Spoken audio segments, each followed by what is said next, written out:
चला उदबत्ती वगैरे लावून सुरुवात केलेली आहे आजच्या दिवसाला. किती दिवसांनी आलेले आहेत आबा आपल्याकडे. भाऊ काय चाललंय आबा? काय नाही, ओके ना? Yes boss.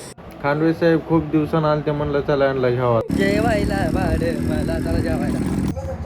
जेवण करून आल्याच्या नंतर ओके मध्ये डिझायनिंगला सुरू केलेलं आहे मित्रांनो.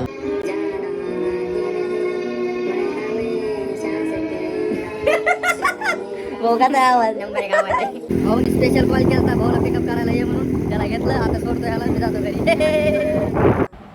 अगोदर मला वाटलं भांडणं वगैरे झालेत काय की, पण नंतर बघितलं तर निलू भाऊचा बर्थडे आणि त्याला सरप्राईज द्यायला आलेले मित्रमंडळी. चला happy birthday. Happy birthday Nilu भाऊ. दिवसाच्या हार्दिक हार्दिक शुभेच्छा. सरनी लावलेलं नियोजन. आता उद्या त्याला सर जाणार आहेत लेझिम आणायला.